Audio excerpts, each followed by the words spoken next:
दोस्तों, ज़िंदगी में बहुत से दौर आते हैं, कुछ अच्छे कुछ बुरे। हर गुजरता दिन हमें कोई ना कोई सबक दे जाता है। कभी कभी तो यूँ भी होता है कि दुनिया अंधेरी लगती है, कोई रास्ता ही नज़र नहीं आता। लेकिन दो चीज़ें ऐसी होती हैं जो इन अंधेरे रास्तों के लिए रोशनी बन जाती हैं, एक सब्र और दूसरा अच्छा अखलाक और अच्छा रवैया। दोस्तों, अच्छे रवैये और अखलाक ज़िंदगी के अंधेरों को उजालों में बदल देते हैं। आज फिर मैं एक कहानी के साथ आपके सामने रूबरू हूँ। उम्मीद है आपको भी पसंद आएगी।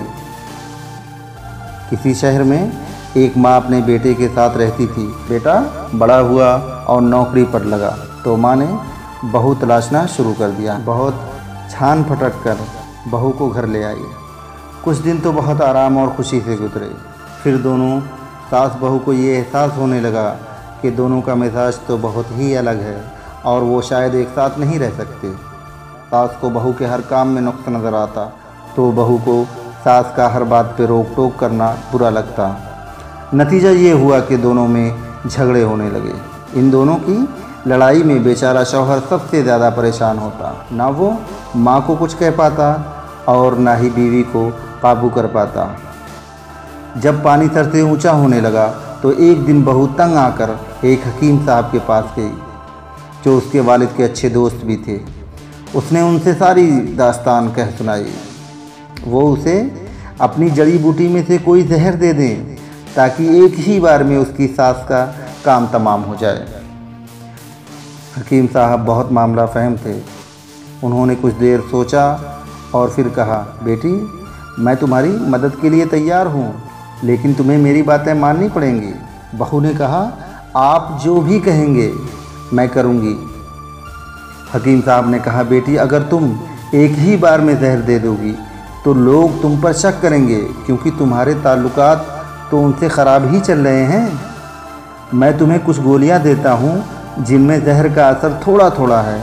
तुम एक एक गोली उनके खाने में मिलाती रहना, लेकिन ध्यान रहे जिस खाने में मिलाना वो अच्छा और मज़ेदार बना हो। और इस दौरान अपना अखलाक अच्छा रखना और उनका गुस्सा सब्र से बर्दाश्त कर लेना। धीरे धीरे वो मौत की तरफ बढ़ती जाएंगी और तुम्हारा काम आसान हो जाएगा। किसी को तुम पर शक भी नहीं होगा। यह कहकर उन्होंने उसे कुछ सफ़ेद गोलियां पुड़िया में बांधकर दे दी। बहू खुशी खुशी घर आई और हकीम साहब की बात पे अमल शुरू कर दिया। अब होता ये कि जब भी सास कुछ कहती, बहू चुपचाप सब्र से सुन लेती। कुछ दिन गुजरे तो बहू का सब्र और अखलाक देखकर सास को भी शर्मिंदगी होने लगी कि मैं इतना कुछ कह देती हूँ मगर वो तो सब्र के साथ सब कुछ सुन लेती है, पलट कर जवाब भी नहीं देती। धीरे धीरे सास का रवैया भी बदलने लगा। अब वही घर जो दोनों की लड़ाइयों से जहन्नम बन चुका था, उनके प्यार और सलूक से जन्नत नज़र आने लगा। शौहर भी घर में सुकून देखकर खुश रहने लगा। कुछ दिन के बाद बहू हकीम साहब के पास पहुंची और उनसे कहा कि अब हमारे घर में कोई परेशानी नहीं है। मेरी सास भी अब मुझे माँ की तरह अजीज़ हो गई हैं।